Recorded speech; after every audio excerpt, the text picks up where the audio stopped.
Un gouvernement de transition a été nommé au Tchad par le Conseil militaire de transition. Dimanche 2 mai 2021, le porte-parole de l'armée a, sur les ondes de la télévision nationale, annoncé la nomination par décret de 40 ministres et secrétaires d'État ainsi que la création d'un nouveau ministère de la Réconciliation nationale à la personne de Hachek Ibn Oumar, ex-conseiller d'Idriss Déby. Cela ressemble plus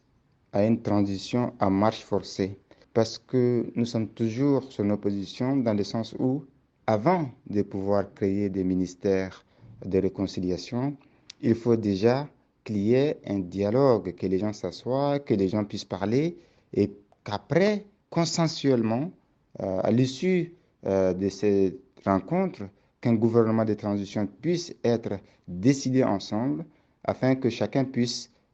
trouver sa place et que chacun puisse apporter sa contribution pour la réconciliation nationale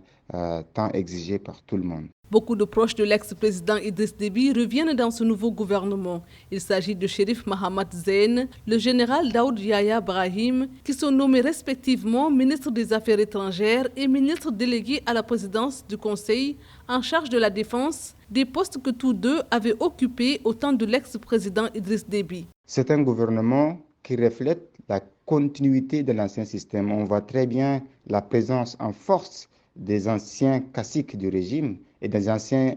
ministres du régime. C'est une continuité, même s'il y a une petite ouverture vers de certains opposants, cela plus relève de la négociation et du deal politique, des calculs personnels, que vraiment une vision pour un Tchad apaisé, pour sauver le Tchad ou bien pour une réconciliation. Cela montre que le régime a repris sa place, le système est toujours en place, même si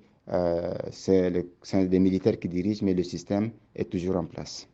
Côté opposition, on note l'entrée de Mahamat Ahmad Al-Habo, secrétaire général du PLD, Parti pour les libertés et le développement, le parti UNDR, l'Union nationale pour le développement et le renouveau de Saleh Kebzabo, y a placé 2 membres de son parti.